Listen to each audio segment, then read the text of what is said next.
Bonjour les enfants. Et bien voilà, on se retrouve ici sur Internet à regarder des vidéos au lieu de se retrouver en classe. Mais on va faire comme en classe. On va faire classe normalement. Enfin, presque normalement, puisque je ne vous verrai pas. Mais vous aurez la chance de ne pas me voir. Bien. Alors allons-y. On va donc faire des exercices en classe. On va faire la leçon en classe. Ce qui est essentiel à bien comprendre, c'est que si vous vous contentez de regarder des vidéos, ça ne suffira absolument pas.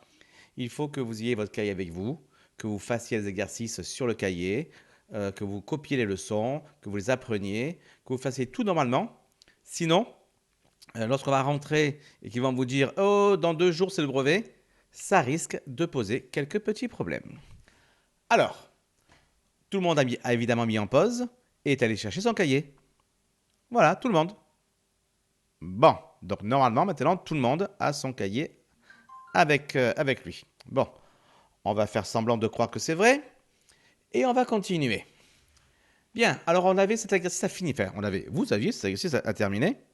On va donc le faire ensemble, puisque non, vous l'avez fait, il est sur votre cahier. On va le corriger. Alors, calcule la mesure de l'angle IGF. Ça, on l'avait déjà fait. Enfin, on va le refaire du coup, parce qu'on n'a pas toutes les données ici. Alors, IGF, c'est l'angle. Non, IGH, je ne sais même pas lire. IGH, c'est l'angle qui est ici. D'accord. Il faut calculer sa mesure. Alors, n'oubliez pas, dans ce triangle-là, IGH, qu'est-ce qu'on connaît? On connaît ce côté qui est l'hypoténuse et ce côté qui, pour l'angle ici, est le côté opposé. Alors qu'est-ce qui utilise côté opposé et hypoténuse, et angle évidemment? C'est le sinus. On va donc utiliser le sinus. On écrit. Hop là. Alors, il va. IGH est rectangle en H. D'accord, c'est marqué ici, on voit le codage. Donc, on peut faire la formule du sinus. Sinus de l'angle IGH est égal à... Hop là. Alors, c'est quoi? C'est le côté opposé... Oh, bon, c'est un peu galère avec la tablette. Hein? Opposé... tactile. Opposé à l'angle IGH. Sur quoi? Ben, sur l'hypoténuse. Sur l'hypoténuse. Alors, ça devient quoi ici? IGH. Donc, le côté opposé, c'est quoi? C'est le côté IH. Et l'hypoténuse, c'est le côté IG. Et donc, ça nous fait un sinus de l'angle IGH qui est égal à 3 sur 6. IH, c'est 3 et IG, c'est 6. 3 sur 6, c'est-à-dire un sinus de IGH, parce que quand même, on va quand même simplifier les fractions, c'est quand même plus joli, égal à 1 sur 2. D'accord? Bon, maintenant, il faut faire quoi? Il faut trouver l'angle. Ben, rappelez-vous, quand on connaît l'angle, il faut aller chercher les petits livres qu'on avait avant, où il y avait ici toutes les valeurs des sinus et ici les valeurs des angles. D'accord? 1 sur 2, c'est 0,5. Il fallait donc chercher ici là où on trouvait le 0,5 et on regardait ici, de l'autre côté, quel était l'angle. Bon, on n'a plus besoin des livres maintenant parce qu'on a la calculatrice. Hop là, on va l'appeler. Et la calculatrice, elle donne ça directement. Alors, comment est-ce qu'on fait? Eh bien, il faut utiliser arc sinus, sin moins 1, tout dépend des calculatrices. Donc, on fait à la calculatrice, on prend la calculatrice. À la calculatrice, on tape, alors, sin moins 1 de 1 sur 2, ou 1 divisé par 2, tout dépend de ce que vous préférez faire, égal ou exécute, tout dépend de votre calculatrice. Alors moi, ça va faire quoi? C'est en trigonométrie. C'est en trigonométrie, donc seconde sinus, donc sinus moins 1, de 1 sur 2. Alors ça, ces calculatrices-là d'ordinateur, ils marchent dans le sens contraire, c'est-à-dire qu'il faut faire 1 divisé par 2. Je suis arrivé. 1 divisé par 2 égale. Et après, sur ça, je fais la trigonométrie seconde sinus moins 1. Et ça me fait mon angle à 30 degrés. 30 degrés, donc, allez, je reprends la tablette. Et on écrit. Allez, 30. Non, pas du tout. Et on trouve, c'est ça, et on trouve que notre angle IGH mesure, on met égal toujours pour en abus de langage, 30 degrés. D'accord? Bien, ensuite, il fallait faire quoi? Déduisant la mesure de l'angle EGF. Alors, il est où l'angle EGF? Hop, il est plus... Hop, on va remettre du rouge quand même. Pourquoi est-ce qu'il est comme ça, blanc comme ça? Ok. Bon, allez, on y va. L'angle EGF, c'est celui-ci. Alors pourquoi est-ce qu'ils ont la même mesure? Donc là, on va rajouter sa mesure, comme ça on s'en rappellera, 30 degrés. Alors pourquoi est-ce qu'ils sont... Lui, il fait 30 degrés également? Parce que les deux angles sont opposés par le sommet. Et on sait très bien que quand ils sont opposés par le sommet, ils ont la même mesure. Donc celui-ci mesure 30 degrés également. Alors une fois qu'on a ça, il faut en déduire, calculer les longueurs EF et GF arrondies au dixième. Alors, comment on va faire ça pour que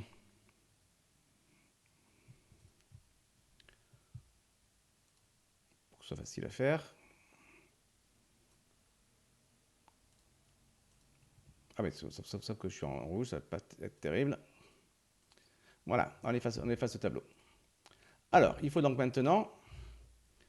il faut donc calculer quoi? EF. Alors EF, c'est quoi EF du coup? EF, c'est la... donc, je ne vais pas faire en blanc parce qu'on ne verra rien, évidemment. EF, c'est cette distance-là. Je ne suis plus en crayon. Ah, heureusement, on aura eu le temps pour s'habituer. Hein. En général, je ne fais pas ça avec Photoshop. Alors, EF, qui est ici, donc c'est ce qu'on cherche. Et on connaît l'angle qui est là. Et ce qu'on connaît également, c'est le côté qui est là. Alors, par rapport à l'angle qu'on connaît à 30 degrés, qu'est-ce qu'on cherche, qu'est-ce qu'on connaît? Ce qu'on cherche, c'est le côté opposé. Ce qu'on connaît, c'est le côté adjacent. Et qu'est-ce qui utilise le côté opposé et le côté adjacent? Et qu'est-ce qui utilise donc ça? C'est tout simplement la tangente. On va donc utiliser la tangente. On écrit donc, on a, donc c'est EFG, rectangle en E. Donc, la tangente de quel angle? De l'angle EGF est égale à quoi? Au côté opposé à l'angle divisé par l'hypoténuse. Alors, comme c'est galère d'écrire sur la tablette graphique, là, je ne vais pas l'écrire. Donc, je le dis oralement, vous l'écrivez.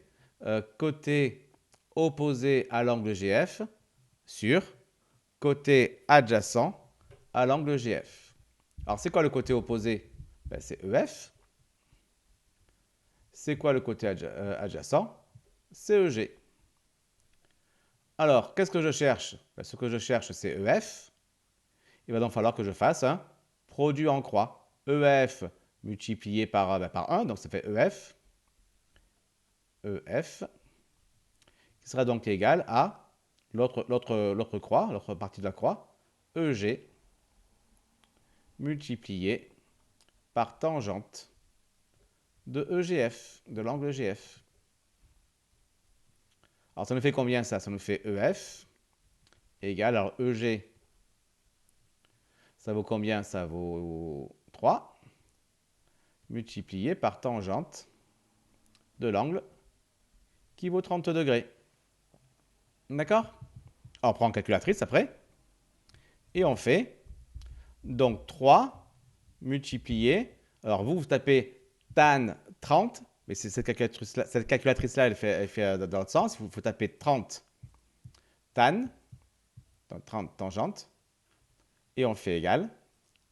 Et on trouve donc un EF qui vaut à peu près, du coup c'est parti, c'est quoi, c'est centimètres, on va dire, on va mettre 1,7, on va aller jusqu'au millimètre, 1,7 centimètres. D'accord? On souligne ça, on encadre ça. Je peux repasser en rouge parce que je vais avoir besoin du blanc tout de suite. D'accord? Bien. Après, il faut faire pareil pour l'autre partie. Ah oui. Hop là. Faire pareil pour l'autre partie. Là, il faut enlever ça aussi. Et repasser au crayon. Alors, donc, après, on cherchait quoi? On cherchait FG. Alors, FG, c'est quoi FG? Eh bien, c'est l'hypoténuse. Qu'est-ce qu'on connaît? En fait, on connaît tout en fait maintenant. Je peux dire, je vais utiliser EF et l'hypoténuse, donc le sinus, parce que EF c'est le côté opposé pour cet angle-là. Mais EF, bon, j'ai une valeur exacte ici, mais enfin, elle n'est pas terrible, avec la tangente et compagnie. Sinon, j'ai que la valeur approchée. Donc, c'est pas terrible. Je peux même utiliser Pythagore, puisque je connais ce côté-là et ce côté-là. Mais là encore, la valeur exacte que j'ai, elle utilise la tangente. C'est pas pratique. Donc, ici, le plus simple, c'est de dire que je cherche l'hypoténuse et que je connais parfaitement bien ici le côté adjacent à l'angle ici. Donc, c'est avec le cosinus que je vais travailler. On a... Oh, je suis resté en blanc, je crois. Oui, c'est ça. On a EFG. Eh ben, rectangle en E, c'est ça, oui. Donc, on travaille avec le cosinus, on a dit cosinus de l'angle EGF est égal à, ben pareil, côté adjacent à l'angle EGF divisé par l'hypoténuse. Bon, je ne l'écris pas parce que c'est galère avec la tablette, mais vous l'écrivez. Côté adjacent à l'angle EGF, c'est AEGF avec le chapeau dessus, sur hypoténuse. Alors, c'est quoi le côté adjacent? Le côté adjacent, c'est EG. Et c'est quoi l'hypoténuse? C'est FG. D'accord? Et qu'est-ce que je cherche? Je cherche FG. Donc, je vais faire le produit en croix. FG multiplié par cosinus de EGF est égal à EG. Produit en croix qu'on a fait déjà de très nombreuses fois. D'accord? Alors, je repasse un peu en rouge. Alors, qu'est-ce qu'on doit faire maintenant? On doit trouver FG égal. Donc, qu'est-ce qui me gêne? Ben, c'est ce cosinus qui me gêne. Comment est-ce qu'on l'élimine? Puisqu'il est multiplié à mon FG. Toujours pareil. Je vais multiplier. On a fait maintenant des centaines de fois, j'imagine. Je pense que ça va commencer à rentrer. On va multiplier des deux côtés par l'inverse de ce qui gêne. Et ici, donc, par 1 sur cosinus de l'angle GF. Des deux côtés, évidemment, sinon ça ne marche pas. Hein. On peut donc ainsi simplifier par le cosinus ici. Et donc, il ne reste plus que... Hop, il ne reste plus que quoi? Ben, il ne reste plus que FG égale EG. Hop là, FG. C'est un G, ça. Je ne dirais pas trop. Allez, on va même faire... essayer de le refaire. Hop. EG divisé par cosinus de l'angle GF. Voilà, j'ai un peu ça ici. Ce qui nous fait un FG qui est égal à... Alors, EG, c'est combien? Ben, c'est toujours 3, divisé par le cosinus de l'angle... non, parce que je prends les valeurs. Donc, par le cosinus de 30 degrés. Je reprends la calculatrice. Et là, je fais 3 divisé par... cosinus 30, mais sur ma calculatrice à moi, il faut taper 30 et après cosinus. Et ça me fait donc égal 3,40, etc. Donc on va arrondir à 3,5, puisque après le 4, il y a un 6 ici. Donc 3,5 FG à peu près égal à 3,5. Alors, deuxième exercice que vous aviez à faire, le 29. Alors, dans un losange, donc BIN est un losange de centre O. Donc déjà, on le dessine. Hop, hop, hop, hop. B, I, E, N est un losange. Peut-être refaire mieux le N, parce qu'on ne va pas voir ce que c'est. Est un losange avec IN. Donc, IN, la diagonale IN qui vaut 7 et la diagonale BE qui vaut 4. D'accord? Donc, on a 7 ici et on a 4 ici. Je ne mets pas en plein milieu du dessin, comme ça, ça ne gênera pas. D'accord? Bien, il faut calculer la mesure de chacun des angles de ce losange, c'est-à-dire de l'angle, parce que c'est ouvert, autant passer à changer de couleur, de l'angle qui est là, du coup je suis resté en noir, c'est pas grave, de l'angle qui est là, et donc l'angle qui est là et l'angle qui est là, parce que c'est le même, évidemment, mais également des deux angles qui sont là. Alors comment est-ce qu'on fait? Eh bien, on sait que ce losange a pour centre O, c'est marqué, donc c'est-à-dire qu'ici à l'intersection diagonale, on a le point O, d'accord? Alors qu'est-ce qu'on sait? Eh bien, on sait que BIO est un triangle rectangle. On a BIO et rectangle en haut. Pourquoi est-ce qu'on le sait? Parce qu'on sait que dans un losange, les diagonales sont perpendiculaires. Donc BIO est rectangle en haut. Donc, si je m'intéresse seulement à ce triangle-là, qu'est-ce que j'ai? J'ai O, j'ai B, j'ai O et j'ai I. Triangle rectangle en haut. Quelles sont les longueurs que je connais? BO. Est-ce que je connais BO? Ben oui, c'est 2. Parce que vu que la diagonale mesure 4, ben, la moitié, parce que c'est un parallélogramme, donc les diagonales se coupent en milieu. Ici, j'ai donc forcément 2. Et IO, ben, c'est la moitié de la diagonale qui est de ce côté-là. Donc ça vaut 3,5, la moitié de 7. 3,5. D'accord? Et je cherche l'angle qui est là. Alors, ce n'est pas exactement l'angle que je cherche. L'angle que je cherche ici, c'est le double de celui-ci. D'accord? Mais enfin, si je trouve celui-là, ben forcément, le double sera facile à trouver. Alors, allons-y.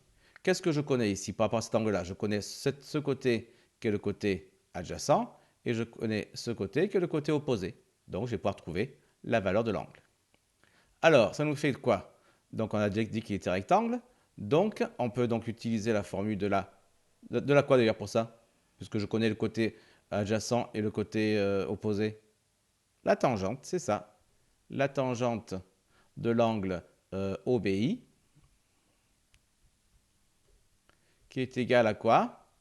C'est le côté opposé à l'angle OBI divisé par le côté adjacent à l'angle OBI. Pareil, je ne l'écris pas, mais vous l'écrivez. Côté opposé à l'angle OBI sur côté adjacent à l'angle OBI. Alors, c'est quoi le côté opposé? C'est IO. C'est quoi le côté adjacent? C'est BO. Ça nous fait donc une tangente OBI qui est égale à 2 sur 3,5. Bon, vu qu'il y a des virgules, on ne va pas s'amuser à faire des simplifications. Quand tu as gardé 7 sur 2, on va faire des simplifications sympas, mais c'est pas grave. Allez, on garde 3,5. Tangente OBI égale donc 2 sur 3,5. Et donc, j'ai plus qu'à trouver maintenant la valeur de l'angle. Donc, 2 divisé par 3,5, ça me donne donc la valeur de la tangente, donc 0,57, etc., etc. Et si je veux connaître l'angle, je n'ai qu'à faire seconde tangente. Et j'obtiens un angle à 29,7 degrés, etc., etc., etc. Donc j'obtiens quoi? Donc on écrit à la calculatrice. On tape. Alors tan moins 1 de 2 divisé par 3,5. On a le choix en fraction ou en division, c'est pareil. Et on trouve OBI qui mesure à peu près, alors c'était combien? 29,7. Alors pourquoi je mets 29,7 et pas 30? Alors qu'on me demande au degré près. Parce que je vais devoir le doubler. Donc forcément, puisque je dois le doubler, il faut avoir une meilleure précision à ce niveau-là. Parce que sinon, l'erreur reste d'être doublée encore. Et donc, je risque de faire une erreur jusqu'à 2 degrés. Donc forcément, ici, 29,7, je l'ai. Et donc, l'angle que je cherchais, c'est-à-dire NBI, sera égal à 2 fois ça, 2 fois OBI,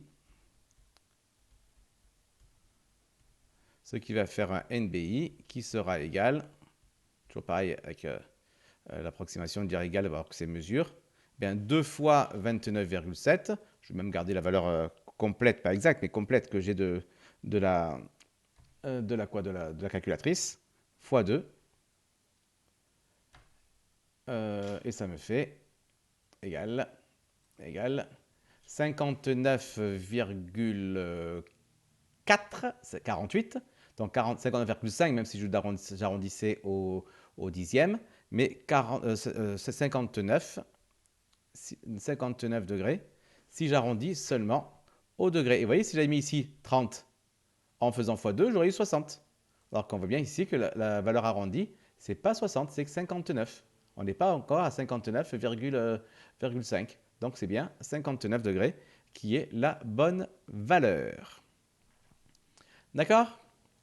Bon, pour l'autre angle ici, bon, c'est exactement pareil. On va pas le faire. Je pense que vous avez compris comment ça marche. S'il y a des soucis, lorsque vous le ferez, vous poserez des questions dans les commentaires. Bon, on va vous laisser un petit peu maintenant avec deux petites choses à faire avant de vous laisser, justement. Un exercice à la maison, c'est celui-ci. Bon, je mettrai le lien sur Pronote, mais vous l'avez déjà ici. Vous mettez en pause et vous le faites directement. Et puis également, quelques exercices interactifs. Ça vous permettra de mieux vous entraîner, surtout de voir un peu quand c'est juste et quand c'est faux. Alors le problème des trucs interactifs, vous savez, c'est que c'est en flash et que pas mal de navigateurs ne supportent plus le flash. Si on lance le lien de l'exercice que vous aurez sur Pronote à partir de Chrome, ben voilà ce qu'on a, un truc qui ne marche pas. Pourtant, j'ai marqué d'accepter le flash, il ne me l'accepte quand même pas. J'ai essayé sur Edge, ça ne marche pas non plus. J'ai essayé sur Opera, ça ne marche pas non plus. Safari, je ne peux pas parce que je n'ai pas de Mac. Et ça, par contre, ça marche sur Firefox. Sur Firefox, moi, ça me fait ça. Ça me dit activer Adobe Flash. Donc, j'appuie dessus. Il me dit, voulez-vous autoriser? Je mets OK, autoriser. Et là, le problème vient. Et donc, j'ai les problèmes qui apparaissent, comme on fait en classe. Donc, vous pouvez vous répondre, vous continuez. Il y a 5 questions à faire. Voilà, ça vous permettra de bien travailler. OK, donc il y a ça à faire pour la prochaine fois. Et il y a également l'exercice du skieur. Je vous conseille de faire celui-ci après avoir fait les interactifs qui pourront sans doute vous aider un petit peu. Voilà pour cette première leçon en vidéo. Au prochain cours, je crois que c'est jeudi, vous aurez fait vos exercices. On corrigera cela et on avancera encore un petit peu. Et puis, n'oubliez pas qu'il faut bien travailler régulièrement, sinon vous n'allez pas vous en sortir. Allez, passez une bonne journée, travaillez bien, portez-vous bien et à très bientôt. Bye bye.